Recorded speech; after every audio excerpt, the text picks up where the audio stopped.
All right, and welcome back to the Thoughtful Conversations podcast. Okay, we're back. Okay, with episode 4, and we're super excited that you guys have tuned in today. But we have some special guests today, and I'm gonna let them introduce themselves. And we'll start with you, Brandon.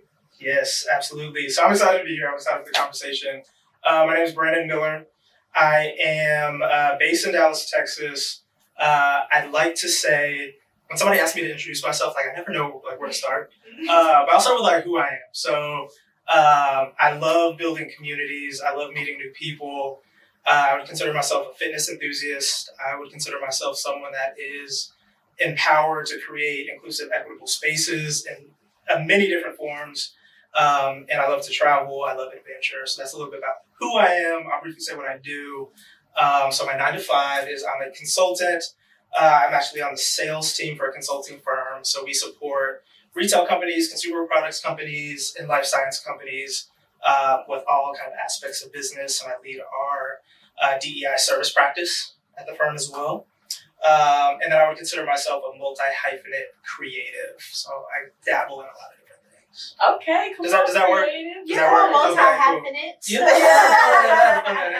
Yes. Listen, we love adventure. Yes. Listen, thank you so much for taking time out and just joining us today. Absolutely.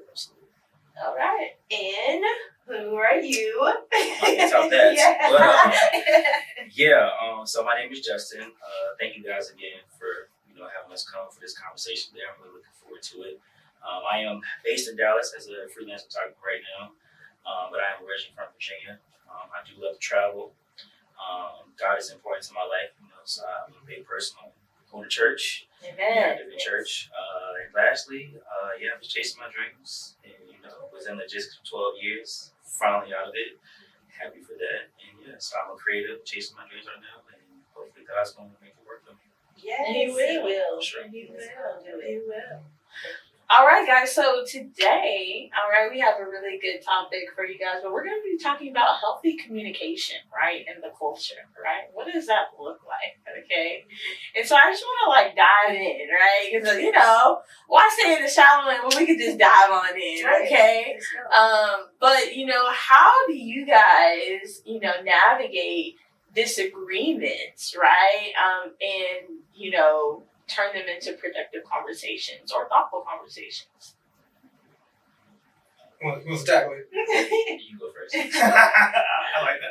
Okay. So we're diving right in, clearly. I think for me, thinking about my experience, I'll preface with saying I am not a communications expert. What I've learned is through experience and a lot of trial and error.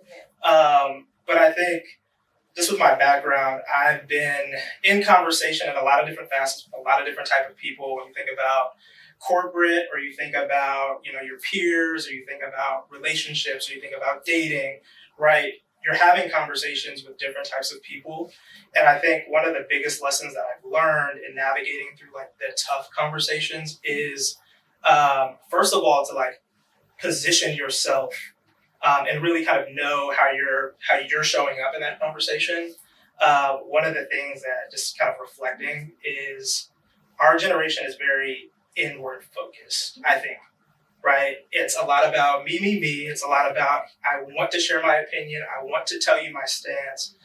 And I think it's important in disagreements to make sure that you're positioning yourself to listen as well, to kind of focus on empathy and truly trying to understand where the other person is coming from, to not make assumptions. I think we often jump to, because you said it like this, or because you use this emoji, or because you said that, right? This is how I think you're feeling, and I'm going to react based on how I think you're feeling. And we're not taking the time to really ask and kind of understand, what are the intentions? How are you showing up to this conversation? And then we don't collaborate often to get to a solution. It's seen as a competition of who's going to win, who's going to get the last word. So good. And we don't think about, well, what does happiness or success or resolution look like for both of us, and how do we work together to get there? Yeah. So I think those are some of the keys, and that's it's present in all types of disagreement and discomfort. It's not just in your personal life. It's how you show up at work. It's how you have conversations with your boss or somebody that's a direct report. It's truly like listening, empathizing, asking for clarification, and like truly try to work together to get through it. I think that's where I'll start. I probably have a lot of thoughts, but once I just started flowing a little bit. Yeah, I think. What do you That's think? me. Give me the question one more time. Yeah, so like how do you take, disagreements or like even arguments, and how do you turn them into productive, thoughtful conversations? Okay, well, this is what I would say. First things first. I would say the first thing is really understanding what it is we are talking about. Yeah. Because I feel like sometimes people can say things and people receive things totally different. Yeah. And once you get to that aspect of the conversation, I feel like then we can kind of decipher how we can navigate to what we need to do. Yeah. Secondly, I would just say really keeping the main thing. So if the problem is, I'm gonna just say we can't come to a common ground about, I just say we having a communication issue or something like that. Like, yes, we had this conversation, but I don't feel like I understood where you were coming from. Can you break down to me what it is that's making you feel this way? So, start to ask those, questions for clarity. And also understanding that the third thing, it gets uncomfortable. Some people, our culture predominantly, no disrespect behind that, but we're not used to being uncomfortable with being comfortable and having conversations. It's hard for a reason, but uncomfortable conversations make conversations comfortable. And I think it just helps you build a better foundation within, whatever rapport you have with that person, whether it's business, dating, whatever. Like, I just feel like sometimes I don't want to just say be direct, because people can't be accepting to be direct. But I feel like when it's a dysfunction and it starts to get out of pocket, it's like, hey, we can talk about this. And even knowing sometimes it's not the best time when you think it is. Because I could come into something being like, oh, I'm straight today. And then you might be like, nah, I'm not with it today. And I have to be okay with that. So I would say that just lastly, just at the end of whatever dysfunction is, just say, hey, look, ask for that reassurance of, hey, did I understand where you're coming from, or do you understand where I'm coming from? That way you don't leave that conversation like, yeah, we talked for an hour, but I don't think you got what I was saying. Me personally, I don't like that gray area. I feel like understanding needs to just be an understanding. Whether it's indifferent, bad, good, whatever, just as long as you leave there saying, all right, we had that issue, but we talked about it. And just, okay, because I feel like when you bring up stuff 2 weeks later, and I'm like, yeah, we had that saying, but I'm still mad about it. Then you lying to me. Now you lying. So and that's so good that you said that, like clarifying, like you guys both said, clarifying the nuance or the confusion or the misunderstandings. How many times we probably communicated with somebody and we came to a misunderstanding, and then we assumed, right? We assumed that they meant malice, or we assumed that they meant to hurt us, or we assumed that they meant to be rude, right? Or to be mean.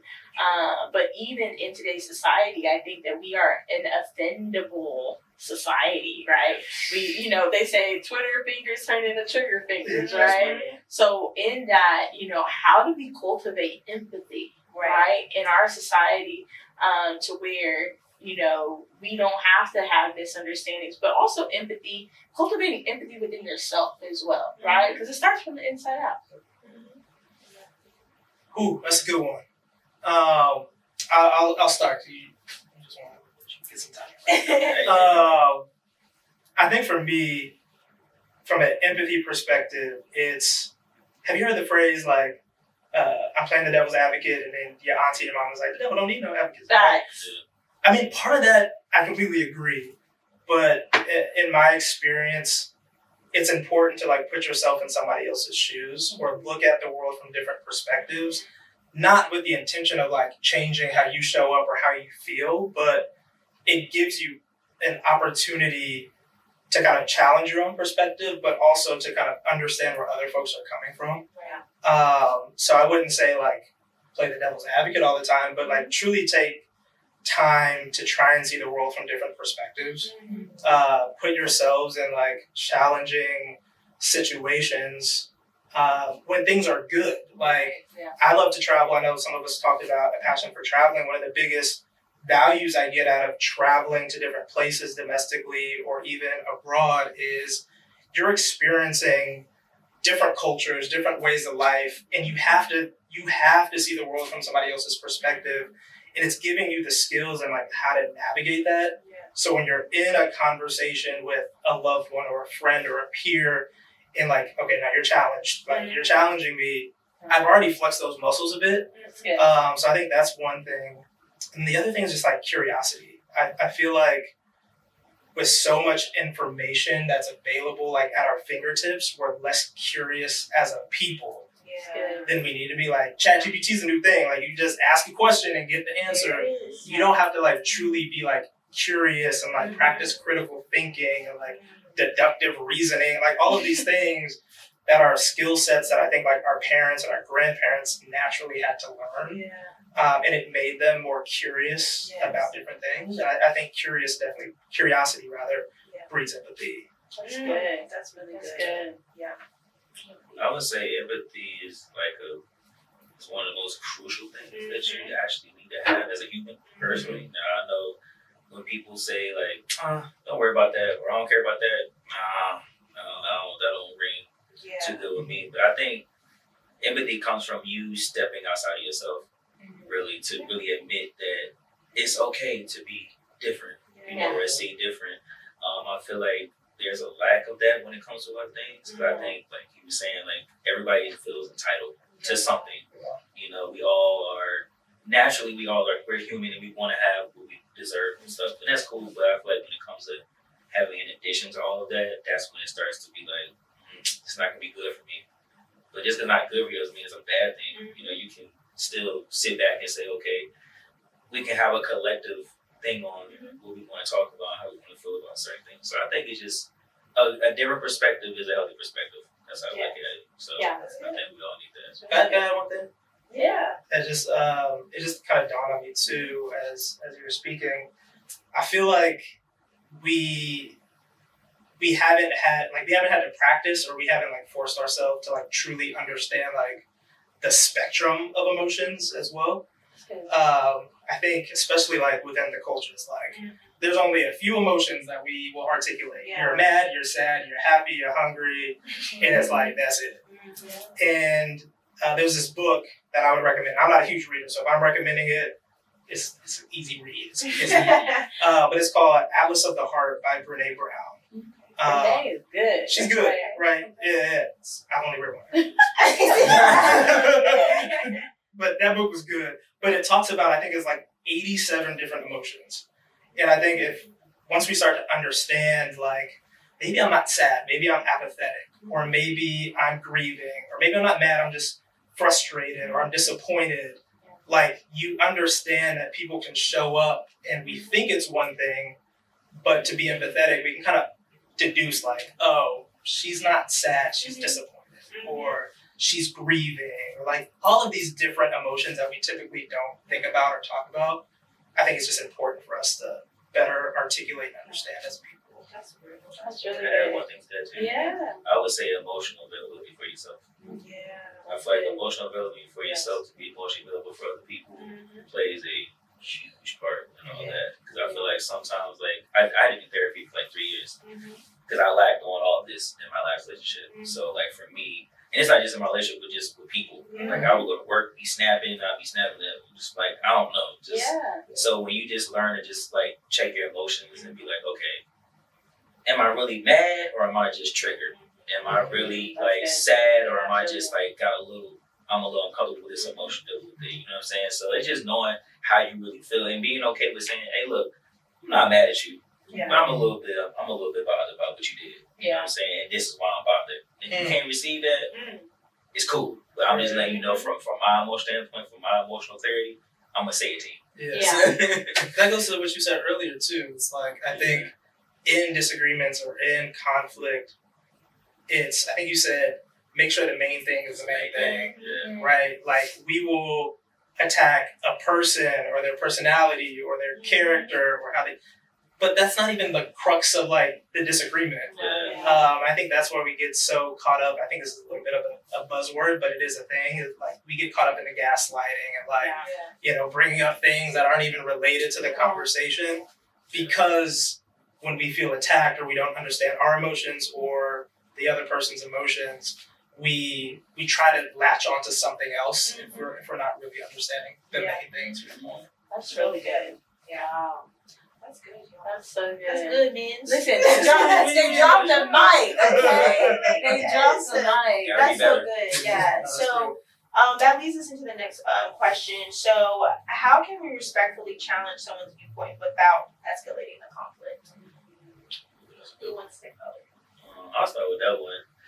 I would just say really just to challenge somebody's perspective in a healthy way, I would say really just asking questions of seeing why that individual thinks like that, because we all come from different surroundings, we all come from different childhoods, we all grew up in an unhealthy state of just emotions, express ourselves. So I feel like to really challenge somebody's perspective on something is not saying you're wrong, but it's just saying like, all right, cool, well, you feel this adamant about this, why? Where did this stem from?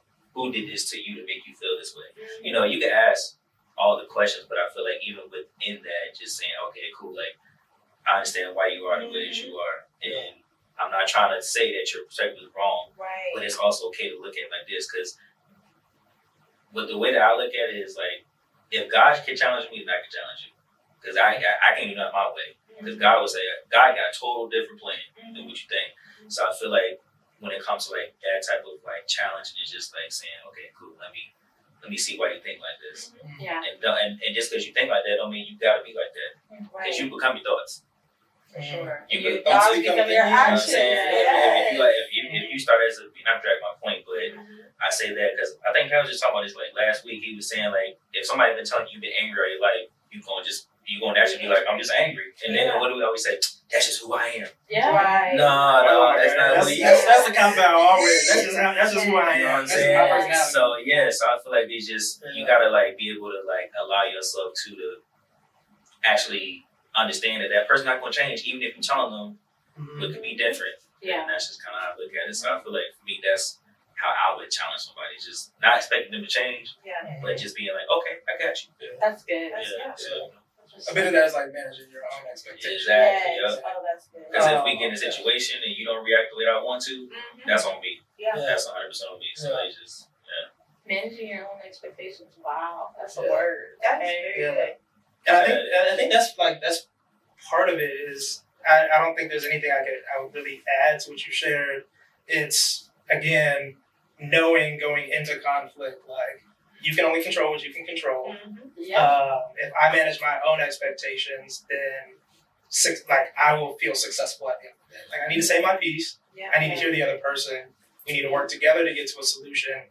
But if that is not in the other person's cards, then like that's not in the other person's cards, and like I got to be okay with that. I think what you shared with like asking questions, like that's key for me.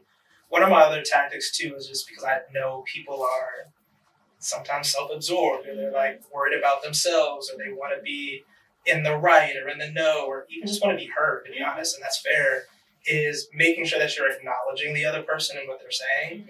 So it could be as simple as like, I understand why you think X, Y, Z, or I completely get how that would make you feel that way. That is not conceding, that is not necessarily compromising, but that is at least acknowledging their feelings or acknowledging what they shared and showing that you're listening. But you can follow that up. So I'll follow it up with you know, how I interpreted it was this, or that made me feel this way. So it's like acknowledging, but then still respectfully sharing your point, but it softens it a bit. And then I think the other thing would be checking your own language too.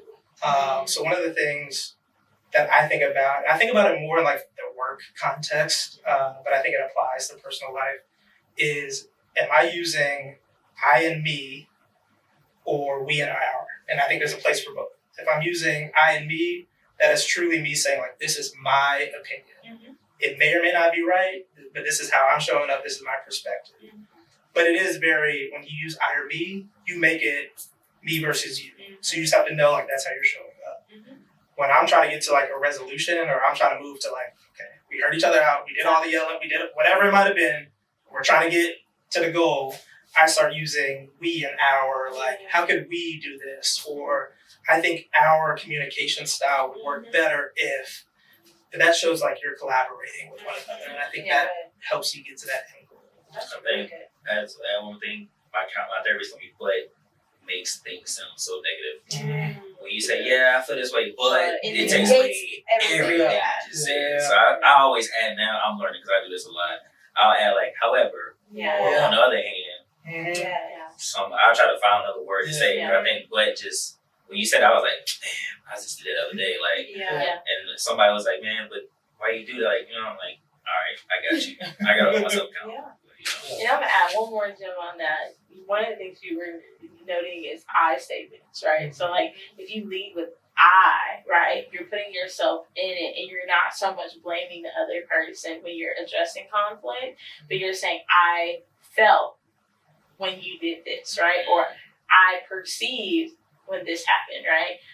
But I think that it takes a way of like, you always, or you did, or you and we can come with that energy. I think they're going to match that same energy, And so knowing the energy in the room, if they're coming at you with 80, you can't come at 80, it's going to blow up, right? If they're coming at you 100, there's no way you can come, you have to be able to come calmly, right? So when you're navigating conflict, like make sure that you're checking not only your heart, but like your emotions. Like that's what it was, is that like you have to check your emotions at the door, because if you don't, then you can escalate this situation even bigger. You always is fighting words. I feel like we all just like triggered.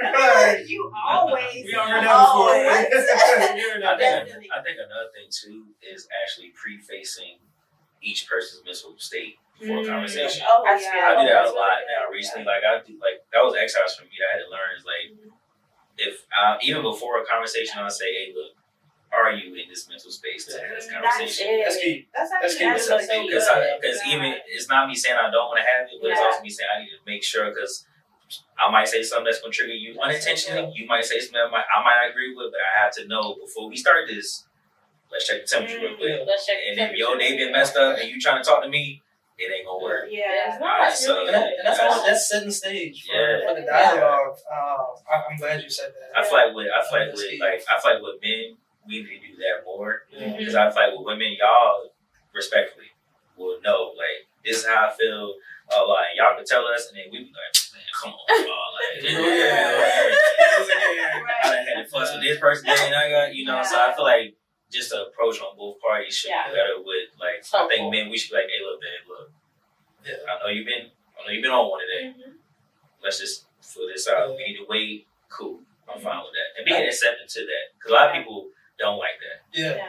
But it's also at the beginning, absolutely. But also in the middle of it. Like, if we got to take a time out. Yeah. Like, okay, this is getting heated. Or, like, we're not making progress. Like, we come back in 15. Or, like, I just need to go take a walk real quick. I promise I'm coming back to finish this conversation. But, like, but that's. We don't get taught that. We don't. Like, I learned that from the therapist, too. Yeah. It's like, when you need to take a TV time out, call it. Because that's healthy communication. I think to add to that, though, I think the person has to be accepting of that, too. Yeah, I was just going to say, because I know this is something I'm working on. As a woman, we need to get solutions. I need solutions now. Done in 30 minutes. Because, we want those answers. We have questions, we want the answers. But that is not good, because in that it can lead to so much more chaos. Instead of just listening, let me just hear what you got to say. And if it's not a good place, and we know that we care about each other, we can come back to this. Like, this is going to get worked out. And having confidence in one another to know we'll get to a solution, but it's going to take time. It's not going to always be at the time pace that we want. So I think that's so important. That's also, I don't know if we're going back, like, throwing these ideas off, but that's also projecting in a sense too. Yeah. Like, if you got talk to like that as a kid, or in relationships, or at work, whatever, you naturally think in your mind, oh, well, they want to take a break or calm down. I'm going to keep going. I'm going to keep, and you don't know no better to be like, dang. Let me just chill out. It's self-regulation. I was gonna say because it's like, it's one of those things where, like, if you're used to needing a solution instantly, and you want problems to come and answers to be given and be done instantly. Yes. And we live in an instantaneous society. We don't want to be patient, And like when you're in a relationship, you're in a friendship, you're in a family dynamic, it's not always effective to handle things in the moment. It's not. And I would argue that oftentimes it's not at all. And thinking about like our community and our culture, like there's a saying like, don't go to sleep mad. Sometimes you might need to go to sleep, a little upset, and wake up and finish the conversation when you've calmed down. Yeah. But like we try to rush to get to a solution. That's it. And what I feel like is common, especially I would say among men, is we get tired. We don't want to hear it. Okay, you got it. Yep. Whatever you say. All right, that's cool. And nothing truly got solved. That's it. On paper, it got solved. That's but it. Nothing truly. It got solved because you said it. Yeah. And then it just keeps getting covered up. I'm not gonna lie.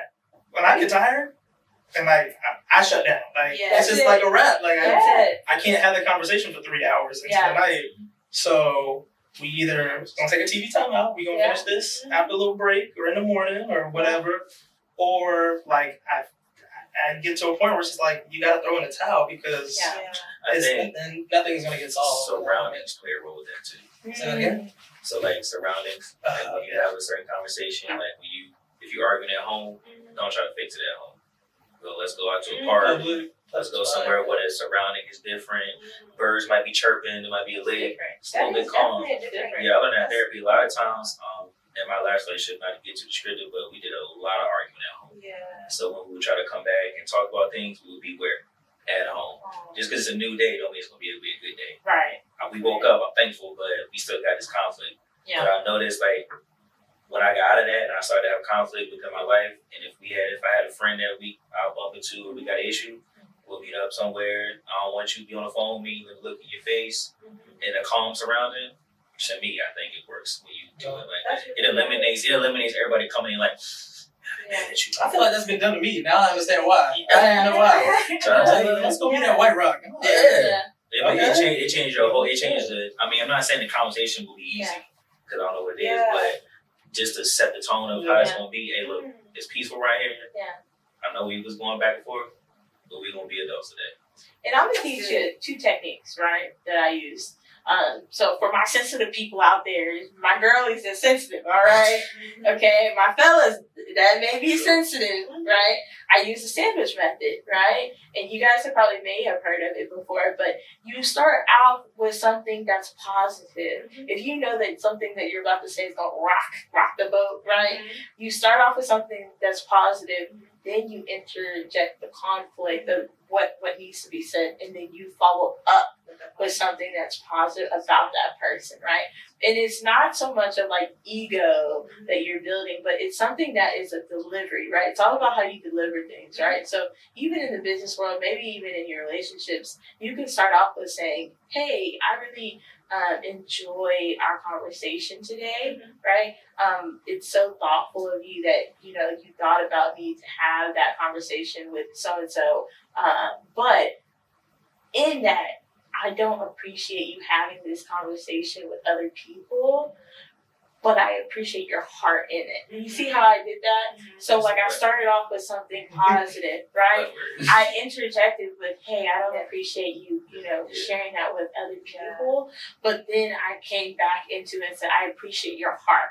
And so that way this person is not correlating it with like, they hate me, all these things, right? And our like for people who are more sensitive, sometimes it can be a little bit of a blow, right? And you just come out the gate with like, you did it, or like, I didn't appreciate, you know what I'm saying? And that's it, and it'll sting for a really long time, right? And so sometimes in that sandwich method, it helps in your delivery if you aren't a good person. Like if you're not a person that's good with delivering things effectively or with what we call empathy, right? Or what we call softness, right? Because there are people who need a softer answer, right? A softer approach, right? The second technique that I would use was the touch method, right? So let's say I need to address something, right? And I know that it's gonna have a little bit of a sting, right? If I touch you and I say, hey, I think that you could be a little bit more courteous when you take out the dishes. Yeah. Right? Get your Yeah, hands like- off. Right. That was fine, right? Yeah, Because you okay. felt me touch you. Versus me not touching you and say, you don't never take out the dishes. And you never I would shower challenge yourself. it a bit. You see what I'm saying? I would challenge it a bit. I agree with you, Yeah. 100%. I think it's all about knowing the other person. Yes. And you That's did part of preface it. that with like, this is for my sensitive folks. That's or, part of it. that's probably for folks that like love language like physical touch. That's like, it. But that doesn't work for everybody. Like I know when I'm getting compliment sandwiched. I know what you're doing. You're about to compliment sandwich me.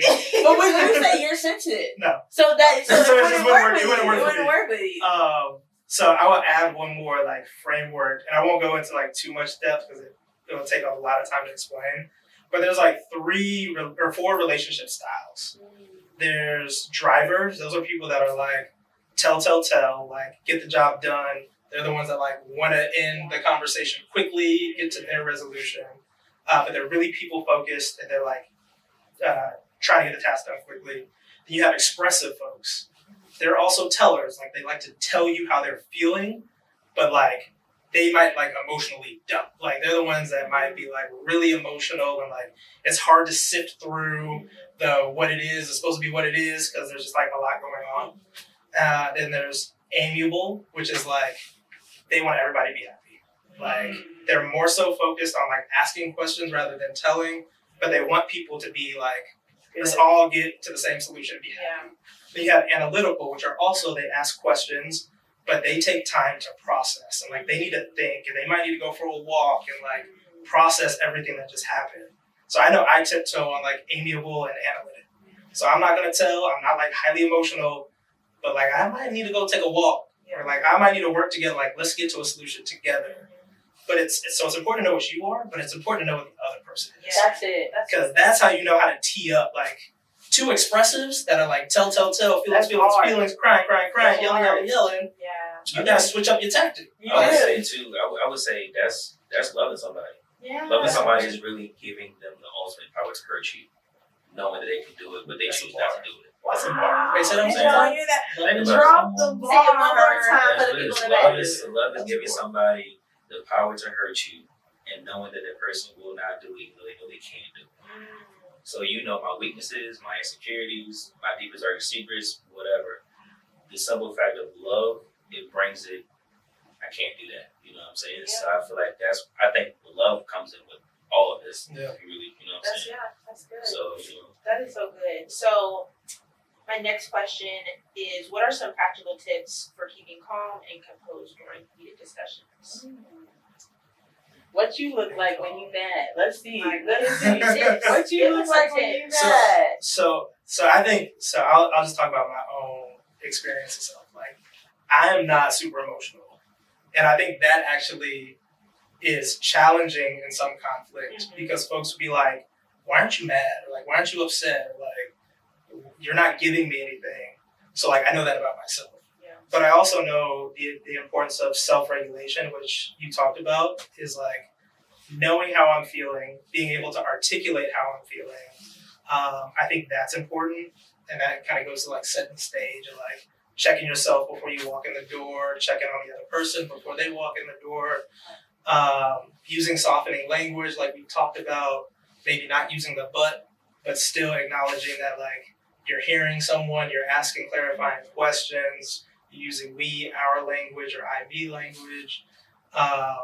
So I think it's a lot of like what we talked about, but it's really just how you're showing up and being mindful even throughout like the conflict and when things get heated or when things escalate, it's having those tactics to de-escalate.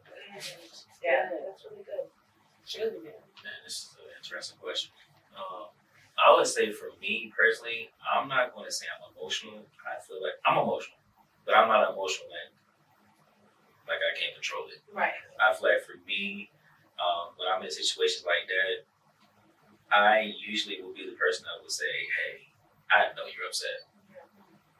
Let's just chill out for a minute. And I still will be kind to you in that moment. Like you can tell me something crazy and I'd be like, okay, I know where you're going with this. Yeah. I love you, but hey, I'm gonna have enough compassion with myself to like put my ego aside because I know I'm not gonna get nothing back because you said it and you was mad. So I'm just here. So for me, I would just say that's kind of me just being compassionate to what's really being said, and also knowing my triggers. Like I'm a type of person I like to go back and forth. Naturally, like not in a bad way, but he wants to smoke. Like, he wants to smoke. You want to come talking to me crazy? All right, I might not talk to you crazy, but I can hit you with a haymaker with a dumb point you made 2 days ago, and now we going back and forth. But I feel like for me, I feel like for me, I'm at a point now where I just feel like I don't want to say nonchalant, but I'll let you get your point across. Mm-hmm. And if I don't have anything to say to your point, I'll tell you, hey, I received your point. If there's any more you want to say, you can say it. But as of right now, I don't have nothing for you to say or respond to that. And I can be cool with that. Yeah. And they're not cool with it. That's on them. Yeah. That's not being disrespectful, but that's just, I think, as humans, it's a cap to your capacity. Like how much you can take in a moment. So for me, just knowing I can step away and just kind of, because I know I can get out of hand. Mm-hmm. Not like put my hands on nobody like that, but just like I know for me, I can get high-headed real quick. Yeah. And that's just kind of, that's on me to handle that for me, but I just know I can't. I don't like the craziness, the hand motions for me. I don't do that. That's I'll be like, I'm good on that. I'm straight. So I would say that just really understanding the temperature. That's why I said before, asking, hey, you straight right now? Talking about this. So I would say that's for me. That's how I just de-escalated. That's a really good tip. Let's see if we can share like how we think each other is in conflict or in anger or whatever. Okay. So I'll go first. So like Janelle is actually a quiet storm. So Janelle was that the quiet storm?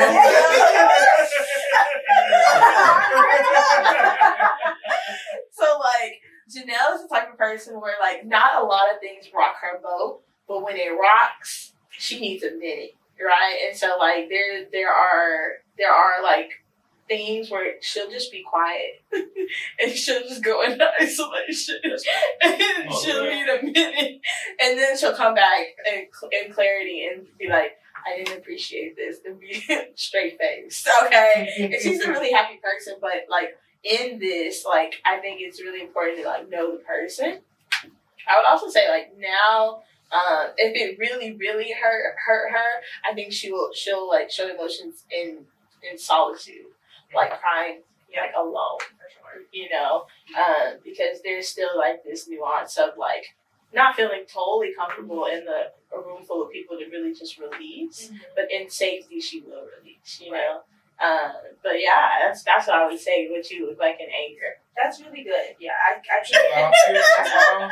feel like that's so true, and especially about like being able to go into my own space when it comes to especially being emotional. Like I don't like to be like just outright crying, and especially if because I'll start to tear up. I'm not probably mad, like sad, but I'm angry, and I'm about to cry for real, in that aspect at that time. So I feel like that's really accurate, and I definitely, you did do good. So my turn.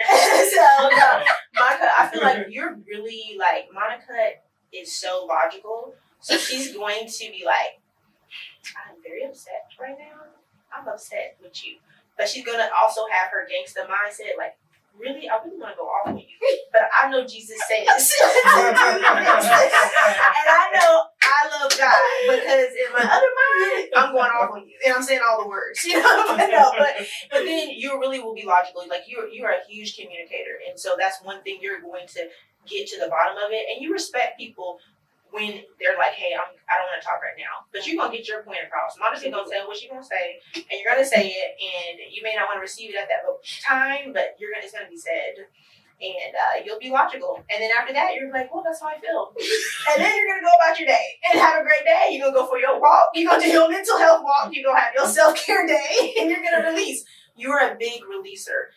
And then you're a big person when it comes to making sure that you fill yourself back up, because you get drained so easily because you're so empathic and you're so like giving of yourself, and you'll give of yourself emotionally in that specific conversation to make sure that your point is conveyed and that person feels understood as well as them understanding you. And that's draining. And then you have to go fill yourself back up, and you do a great job at filling yourself back up and making sure that you're taken care of at the end of the day. So yeah, I feel like that's how you process. Great job. Is that good? Great job. But that y'all know each other. Women have such a beautiful way of like describing themselves. It's so beautiful and uplifting. And Gosh. You're very empathetic. You're very logical. Yeah, and to even add to that, Monica, you have a lot of traits that I really like. Dang, I need to pick up on that. Like, we talk on the phone. You like, Janelle, yeah, I'm taking myself to get these nails done and these hands done because today was a really hard day. So you can call me at 3 p.m. Like, literally, like, call me at 3 p.m. because right now at 2 p.m. I'm not available. And that's good because, like, I'm sometimes really like, well, answer the phone just because I feel like so rushed. Like, I need to talk to this person and they're calling me, and that gives me anxiety. And I'm like, I don't need to do that. I can call them back later. And later might be in 2 days. And that's okay. And so that's emotionally being able to just take care of yourself. And like, yes, it's about other people, but in order to be about other people, you can't be on half a leg. That's it. Dragging. So I think that's just something that I do admire in you, and that I definitely am working on making sure that I add that to myself and pour back into myself. So yeah. So nice. So look at that healthy communication. Healthy communication. Yes. What you guys saw was empathy, right? And the last question for you guys is really like, in a culture where, I think, our culture lacks empathy, right? Sure. Empathy on social media, empathy in the real world, empathy, empathy is, I used to feel like some people have it, some people don't, right? But empathy is something that is learned, it is taught, it is picked up on early on in childhood.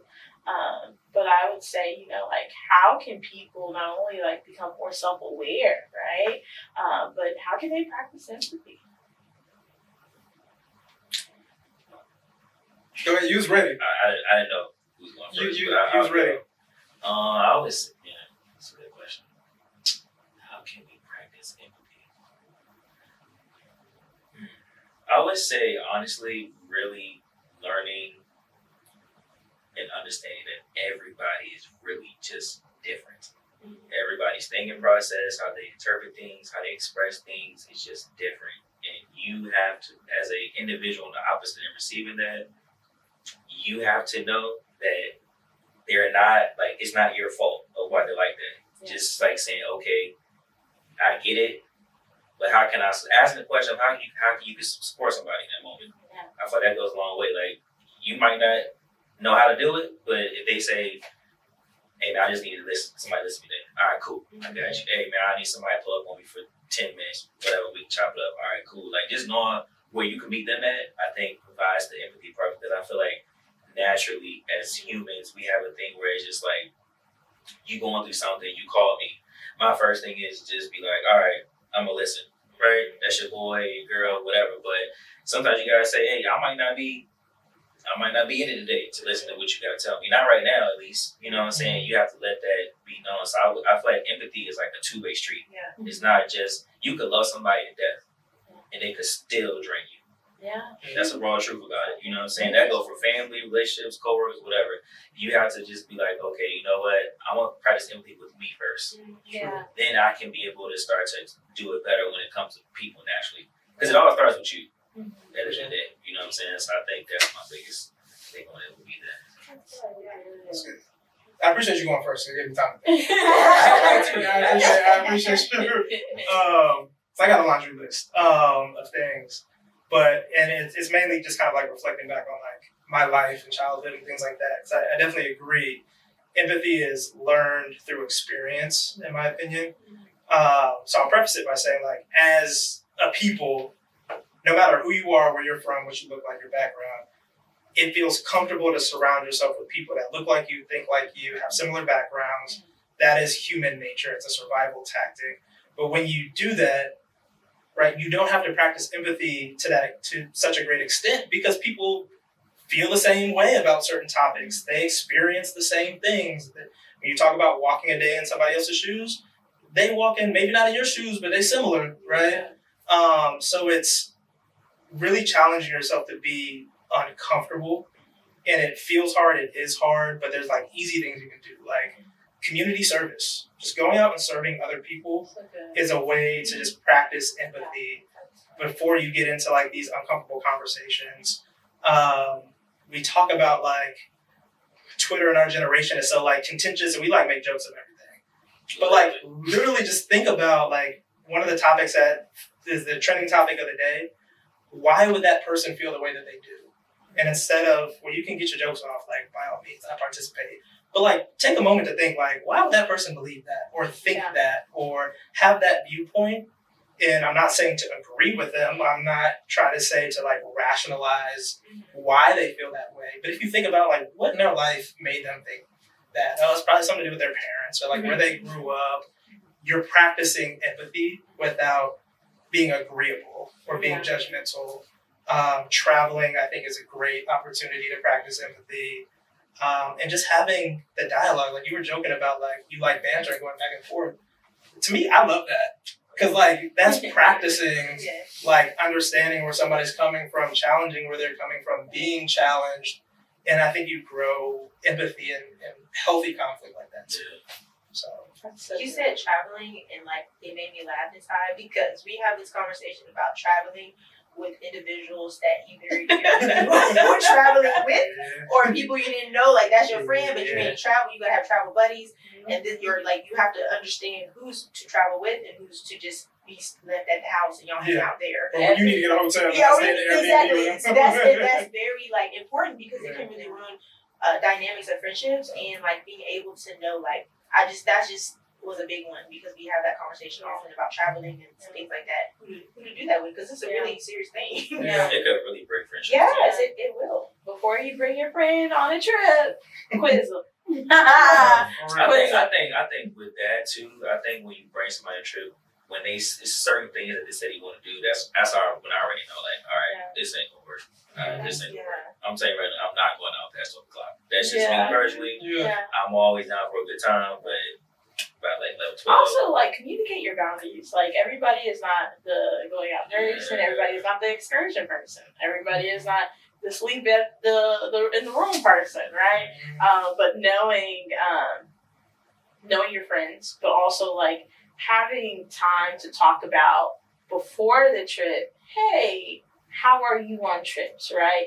Do you need things planned? Do you need to prepare? Are you good with going with the flow? Are you good with exploring, right? Yeah, like there are just different types of people, and so like over time, you do yourself a disservice when you don't talk about the things that are going to occur on a trip or communicate on the front end. That's empathy. Empathetic. I would say another thing to add to his points: prayer. Yeah. Oh yeah. Praying with people after like serious conversations or whatever. I feel like one thing I learned in therapy is like being empathetic is still saying I love you, or I'm glad we're friends. I'm glad it's kind of like being empathetic, but also just ending with something positive. But I feel like prayer on top of that, it makes it for me. It makes so much better because I had to do that like the other day. So good. Just because it was just like it wasn't like a bad conversation, but I could tell. It was a needed conversation. At the same time, it was like, I'm gonna pray about this because it's still having my spirit. I'm the type of person where I feel my emotions. So for me, I have to like, that's my way of pouring back into myself and knowing like, okay, I really understood this, but I'm gonna let it go after I pray about it. That's so good. That's real. And the other thing that I'll share too, that I we're just like ping pong now, but you mentioned it a few times on the episode, is therapy. Oh, yeah. And I think as someone that's in therapy, has done therapy as well, that's a safe space to be challenged, right? Like you are paying somebody to challenge you and to like make you think about your emotional intelligence and empathy and breaking down tough situations. So like that's where you're literally paying somebody to practice and build those skills. And I just wanted to kind of shout you out because you acknowledged it multiple times on the episode. So prayer and therapy, they do wonders. Jesus Sometimes therapy. you are the problem. Just make that clear.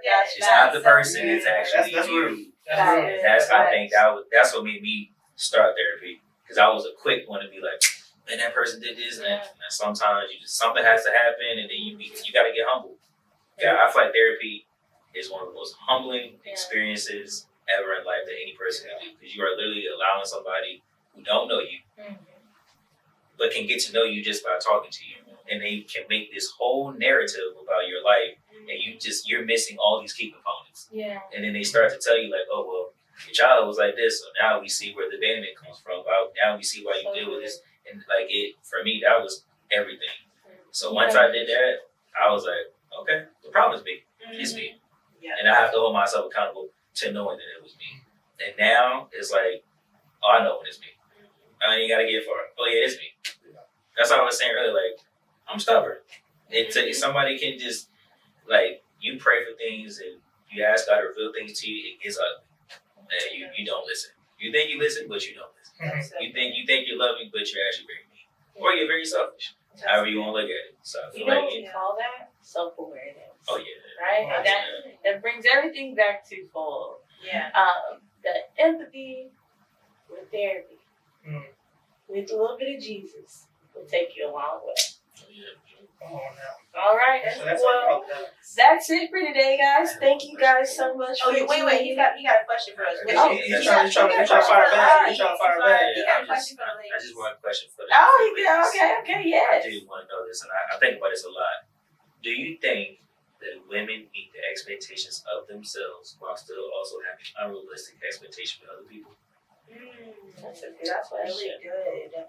I will answer that, and I'll just do it in what I like for myself, and I can say. Let me add a little context. Oh, sure, go ahead. So I want to answer this in dating and just in general. Okay. I feel like, Okay, so I think that's going to break my answer into two parts. So within my friendships, I think I for sure meet the expectations with my friends, with my just strictly friends, and because I hold myself really high in the sense of how I want to be treated in a friendship, then I need to be acting that same way. And I do that too in relationships. But in a romantic relationship, I will say I need to do better in the aspect of being able to listen. Like if my man is telling me, hey, I need some time, and I've gotten better at this, but I need to work more on this, okay? More. If he tells me I need some time to talk, I need some time to wait and get my thoughts together, then I need to just really let that happen. And that will actually give me a better chance to hear something clearer back, because he needs to pray, he needs to go talk about it to God, he needs to do what he needs to do. So I'm not forcing him to make that happen. And so the expectation for myself, I feel like I can do better with that too, because I need some time to answer that question too. I might think I know the answer, but I probably don't. I know the fleshly answer, but not the one God told me to say. I didn't talk to him, but I need to know. I need the answer so we can collectively actually do what we need to do in a relationship. So I would say twofold. I need to work on that in in a dating aspect. So whenever the next man rolls around, I hope I will be way the Lord out counseling, all that. Yes. So Amen. Yeah. Amen. It's gonna come for you. Absolutely. Yeah. Yes. Okay. So the question is realistic expectations versus like reality. Yeah. Right? Like, do you feel like you meet the expectations of yourself while still having unrealistic expectations in the back of your mind when it comes to people? Yes. So I'll answer that. So I think I definitely meet the expectations of myself in the capacity that I have, right? But in the capacity of where I want to be, right? I think my bar is higher and higher. And so I think because like I'm in kingdom work, I think it's easy to have that bar, reach a bar, and then set another bar, right? And so I think expectations are fluctuating. When it comes to like future, like career, or like future, like if we're talking about house or kids or marriage, right? So I can't speak to that yet, but I can say for right now, at the moment, yes, I'm happy with Monica, right? Now with relationships, I think that yes, I would say my friends meet my expectations, but I would say like in relationships, like what I'm looking for, or what I am towards that, right? I think that there can be sometimes some unrealistic expectations, and I'm just being honest about like how I grew up, right? I grew up watching Disney Channel, okay? For all y'all that watch Disney Channel, just know that it's a fantasy, right? It's not reality, right? And so sometimes there is a notion of, I desire this, he needs to check this, and this, right? But people are imperfect, right? And so God is still cooking. Let that man cook, right? And so I think that there is a nuance between letting someone evolve and being like relying on the Lord to let that person evolve, and saying that person doesn't meet your standard, right? And so I think that there is a nuance of like having standards, but also knowing that people can evolve and knowing which one is a non-negotiable, right? And so I would say right now, I know which ones now are my non-negotiables, and I know which ones like I can allow God to prune and evolve in this man so that I can allow him to lead me one day.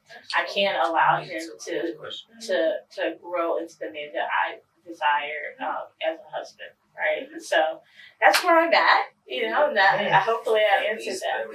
Here's another question. That really what it was. I was going to say to people, I said, but I feel like, because we're asking about the women, I feel like, do you as women, do y'all feel like sometimes you guys negotiate with your non-negotiables? I can say I sometimes do, because I am a person that is a people pleaser. I want to make sure everyone's happy, and just like you said, like, an amiable person, like everyone's good. So, y'all cool, and I don't put my feelings and what I would want sometimes in the background, my non-negotiables, so we can all be at peace. But that is something that I would say I have to work on, and I have done better, because that's also making me feel less. I'm getting lesser and lesser what I need, and giving that person what they need, and then my emotions are like literally at zero, and the whole time they happy, and I'm like not giving the same. I'm like, you smiling and rolling your eyes at the same time. You're over here like, this is heavy. And so I think that it's absolutely. I can say I do that. I do, and I have to stop. We in therapy right now. She said, "Yeah, I have to stop." Yeah. So, but that's real. It's a real thing. You're saying, do I bend on my non-negotiables? Do you negotiate with your non-negotiables? No. Okay. And the reason why is because I feel like there's like a standard, right? And so when we talk about marriage, we talk about like life. We talk about investing in ourselves. We talk about investing in the next generation, what our kids will be, right? I think that comes with a level of respect. It comes with a level of like value, right? As far as like in the past, right?